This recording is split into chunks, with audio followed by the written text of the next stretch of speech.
Europe 1, il est maintenant 8h35, l'heure de la revue de presse. Et c'est Natacha Polony qui lit les journaux pour nous tous les matins. Bonjour Natacha. Bonjour Thomas, bonjour Julie et bonjour à tous. Ce matin, les unes des journaux s'éparpillent. Le Figaro fustige l'assistanat, une nouvelle allocation pour les jeunes sans emploi. Le Parisien aujourd'hui en France interpelle François Hollande. Mais où est le patron ? L'Opinion observe le ras-le-bol fiscal et administratif, la montée des rébellions contre l'État. Mais le sujet qui fédère encore, c'est le dimanche. L'humanité vol de dimanche en bande organisée. Libération, sacré dimanche. Le dimanche, Natacha, qui se prolonge donc jusqu'au mardi cette semaine. Exactement. Alors il y a ceux pour qui tout est simple. L'humanité qui se trouve une nouvelle occasion de croisade contre la droite et autres réactionnaires de tout poil. De l'autre côté, le Figaro qui ne nous parle que des salaires doublés et des jours de récupération. Bon, plus surprenant, le dessin de Plantu en une du Monde. Un islamiste hurle contre une petite fille. « Je t'interdis d'aller à l'école !» Un militant CGT bien gras, en jogging et casquette, hurle contre une jolie jeune femme. « Je t'interdis d'aller travailler le dimanche !» Oui, on peut considérer que les syndicats français sont parfois l'incarnation de la rigidité bornée, mais il y a des comparaisons qui sont plus qu'indécentes, stupides. Et pour comprendre une partie du malaise, on peut lire par exemple l'article de Cécile Domas dans Libération. Elle éprouve le besoin de s'excuser au début. Pour éviter tout malentendu, précisons d'emblée qu'il ne s'agit pas de réhabiliter le gigot dominical, la pêche à la mouche ou le retour de la messe en famille. Oui, parce que ça c'est ringard, c'est mal pour elle. Ou comment les libertaires de gauche s'aperçoivent tout à coup qu'en combattant les structures traditionnelles, ils ont fait le jeu du libéralisme et de l'exploitation des salariés. En tout cas, Monseigneur Potvin, qui était mon invité tout à l'heure, un porte-parole des évêques de France, devrait se reconnaître dans ce papier de Libération. Alors, le chômage a baissé. Il a baissé, mais un peu, moins que ce qu'on avait dit. Bref, il y a du bug. Exactement, et tous les journaux reviennent ce matin sur ce bug de l'opérateur SFR qui, en ratant l'envoi d'un SMS de rappel aux chômeurs devant renouveler leur dossier, serait à l'origine de plus de la moitié de la baisse du chômage enregistrée en août. Dans le journal de la Haute-Marne, Patrice Chabanet s'amuse de cet avatar technique qui, je cite, s'ajoute aux couacs politiques qui n'en finissent pas d'éroder l'image de l'exécutif.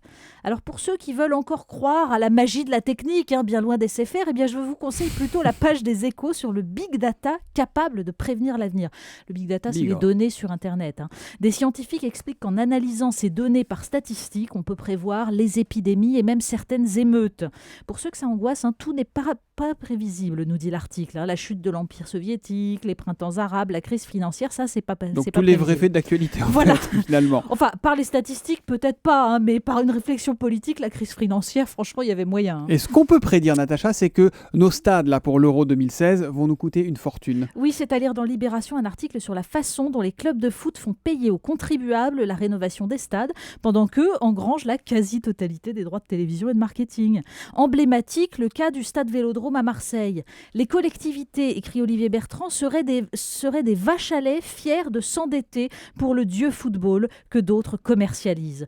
Mais bon, il ne faut pas gâcher la fête. N'allez pas perturber les Marseillais qui jouent ce soir en Ligue des Champions contre Dortmund, un match important quand même. Les Miss en version mini. Oui, un excellent reportage du Monde sur ces concours de mini-Miss que le Sénat veut interdire.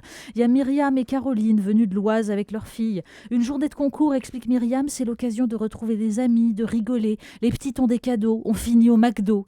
Et puis Laura, 11 ans, précise, on n'est pas jugé que sur l'apparence, mais aussi sur la façon de défiler. Pas sur l'apparence, donc. Et puis, il y a Stécie, 13 ans, en talons aiguilles, que sa mère veut lancer dans le mannequinat ou le cinéma pour la voir devenir une star. Dans le Figaro, il y a une tribune de l'historien François Kersaudy sur l'américanisation de la société française. Pas seulement les McDo, les prénoms américains ou les bandes ethniques, mais toutes les soi-disant innovations qui nous polluent, dit-il. Méthode globale à l'école que les États-Unis ont abandonnée après avoir constaté les dégâts. Spin doctors qui gangrènent la politique. Judiciarisation de la société.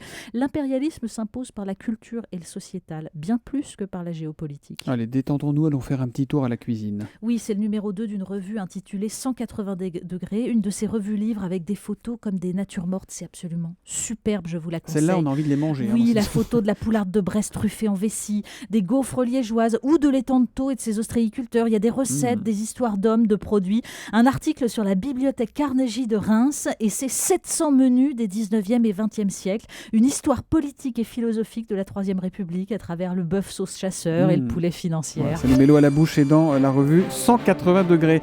Et puis que se passe-t-il, Natacha ? La Suisse va être envahie ? Non, oui, c'est Le Figaro qui revient sur cette information du quotidien suisse Le Matin. L'armée suisse, pour ses manœuvres annuelles, imagine des scénarios d'invasion. Et cette année, je cite donc l'armée suisse, suite à une longue crise, l'architecture politique et sécuritaire européenne s'effondre.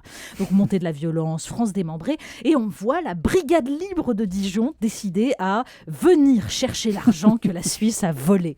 Oui, alors l'an dernier, les soldats helvètes avaient repoussé les gueux affamés par la chute de l'euro.